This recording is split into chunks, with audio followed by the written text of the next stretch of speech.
Hi boys and girls, welcome to Year 1 English. Today we are studying our new text type and it's procedural texts.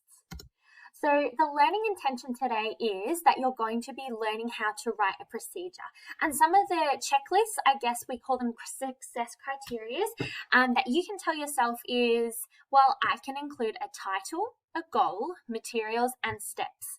I can start each step on a new line with a number and an action verb, and I can start my sentences with capital letters and finish them with full stops.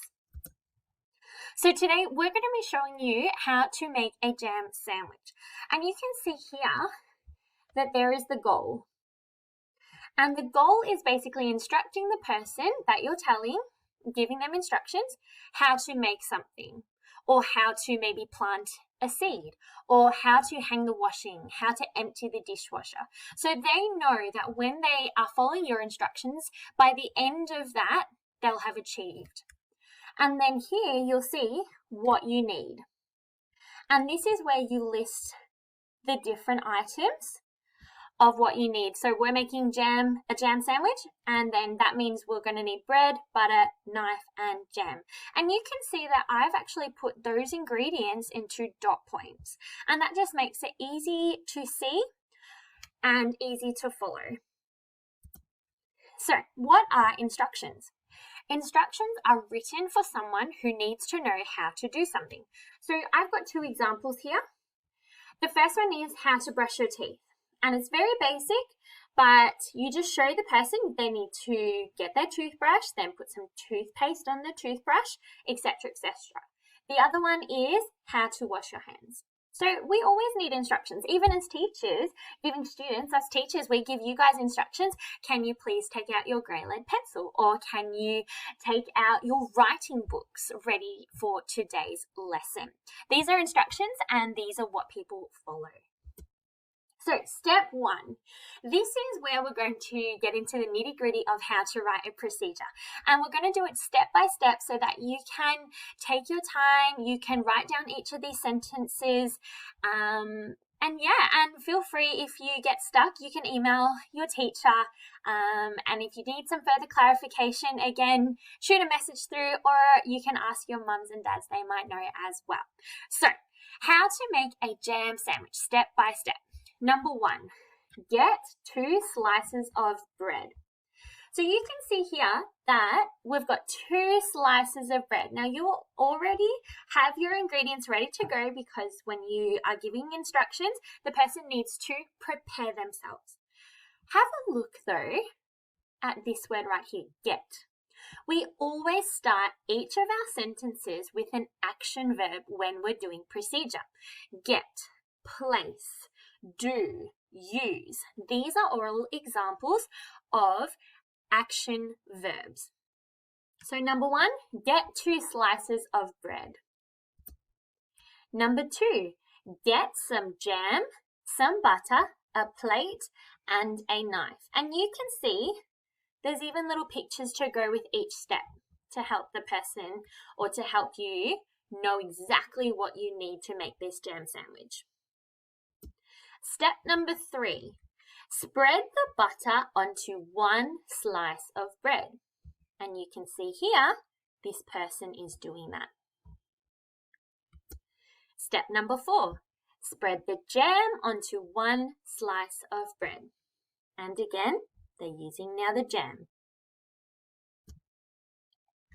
Place the other slice of bread on top. Ooh, it's starting to look like a sandwich now. What do you reckon, boys and girls? Step number 6, eat your sandwich. Yum, and I reckon that was a pretty successful procedure this child was following, because at the end of it, he got to eat his sandwich. So I'm going to take you through now the overview of what your procedure is going to look like when it's all together. So you'll start with your title, how to make a jam sandwich. You're going to then have your goal, you're going to have what you need, and then you're going to have your instructions. And you can see that they're all in a list. Who's ever seen their mums or dads make a list, maybe when they go to get groceries, or maybe you've seen your teacher list the instructions for what you need for the lesson or what to do next? Well, these are how we list it. We write one instruction on one line, and then we start another line directly underneath it, and then we write the next one. And then we line up our numbers and line up our verbs, and we start again. And you're creating a list for the person. You might even like to look at some recipe books at home that your mums and dads have, or even on Google, you can have a look, maybe how to make a pizza, how to make strawberries dipped in chocolate, and you can see exactly how people have created their procedures or their recipes. And you will see most of them will be all in a list form. Now, just a few more things before we finish off. I want you to get into the habit, boys and girls, of checking your work. So you can see here that down the bottom, I've got three things. I've got capital letters, finger spaces, and full stops. So you tell me, and you might like to tell your mums and dads, can you see whether Miss Dalton has got a capital letter in her sentence? Where might that capital letter be?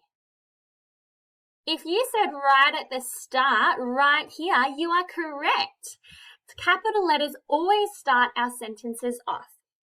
The next thing, boys and girls, can you tell me whether or not you can see if I use some finger spaces?